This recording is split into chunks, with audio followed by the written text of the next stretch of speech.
For your own racing, maybe you've dreamed of driving a $345,000 Ferrari race car.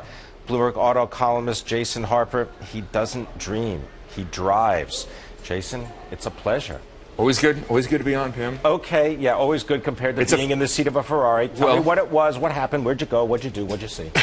Well, essentially, what I'm talking about today is a real Ferrari race. Okay. Everybody wants to be a race car driver. I mean, it's, you know, you want to be an astronaut or you want to be a firefighter. Well, you know, a lot of guys want to be a race car driver. And there's ways to do this even if you're an amateur. And one is these single make series. You can race Porsches or Aston Martins. The longest run single model series is by Ferrari.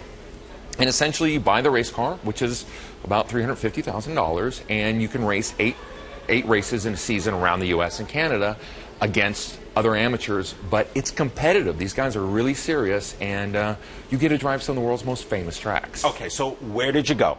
So essentially, next weekend on the September 20th, I will go up to Watkins Glen, which is in the Finger Lakes region of New York, and do a race with these guys. You haven't driven the car yet? I have indeed driven the car. Oh, okay. I had to go test. Okay. So I went up there and spent 2 days learning the car, learning the intricacies of the track, and feeling sort of what it's like to be a race car driver without actually racing against anybody yet. All right, so kind of take us through the whole thing. You get into the car. Can you actually get into the car? This actually has doors. It's a really friendly, it's a very, very safe car. It's got it is built on the production. You don't have to get into a pretzel to get into it? You don't. You can actually get in pretty normally. Right. You kind of have to slip in. There's a roll cage in there that keeps you safe in an event of something happening. You got the helmet, the you got the suit, you know, the special shoes, the magic fireproof underwear, everything. Yeah, fireproof everything, and over that you have a fireproof suit and the full face helmet. And so it's about 110 degrees in the car. And I had a coach that basically showed me the track and sort of explains the intricacies of the car. And, you know, he took me around the track the first time, and, you know, you're up to 150 miles an hour on a track you don't know, and it's about the most viscerally exciting thing you can imagine. I mean, the road just peels away underneath you, or? Watkins Glen is one of these fearsome tracks. It's an old school track that is that's not like a new modern track, and, you know, guys What's the difference? As a non-track racing car there's person. less runoff, and it's just more dramatic. It goes up big hills and peels around corners, and you really have to kind of draw your courage up to get around. Now, is the courage about actually driving the car? In other words, because it is just so powerful, you got to control it. But is it also, you know, making sure that you downshift at the right time? That's exactly right. I mean, you've got to. What's interesting is that when you're driving well, you actually stop being excited. You fall into a rhythm. You're downshifting right. You're braking really hard, but at the right times. I often say it's the most zen thing I've ever done.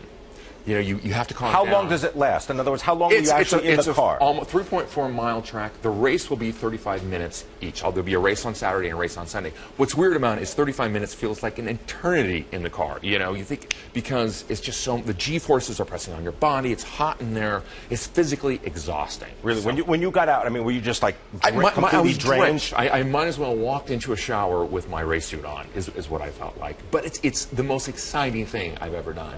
And the other thing, it is a little scary, but it's quite safe. These cars are built, I mean, actually the Ferrari race car is probably safer than your Toyota Corolla driving on a normal road, because essentially the track is built to be safe. Right. And, well, you are your own worst enemy. You are your own worst enemy. There's someone else, you know. But I mean, it's even though you're going 150 miles an hour, if something should happen, the car is quite easy to handle, and you know, the car is built to be a safety cell. So, you know, I'm actually more comfortable driving it. How would you describe the model? I mean, what would it feel like? Does it feel like another Ferrari? You've driven lots of cars. Yeah, it does, actually. What does it feel like? What's the closest? These are the rear. It's the same as the 458 Italia. We had talked one time about the Speciale, which is kind of a special. It's a little faster than normal Italia, but it's rear engine, or it's mid-engine right behind you. So you got the V8, right? V8, 562 horsepower, screaming behind you, and you use the paddle shifters to shift, so it's actually quite. You know, for an amateur like me, it's not overly complicated, which is nice, because I also recently drove the Le Mans winning an Audi that won Le Mans, which is a really hardcore race car, and that thing had 40 buttons on the wheel.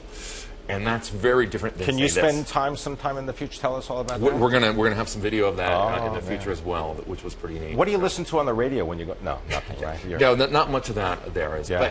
But honestly, one of the most thrilling. Are you a changed person, really? In terms well, of we'll find out. You know, so after the 2 races next week, we'll find out. I have a feeling I'll be really badly hooked. Well, I mean, we'll be cheering for you. Well, I hope so. All right. We're going to look forward to a report. All right. Unquestionably. Checkered flag, I know. Bloomberg auto columnist Jason Harper.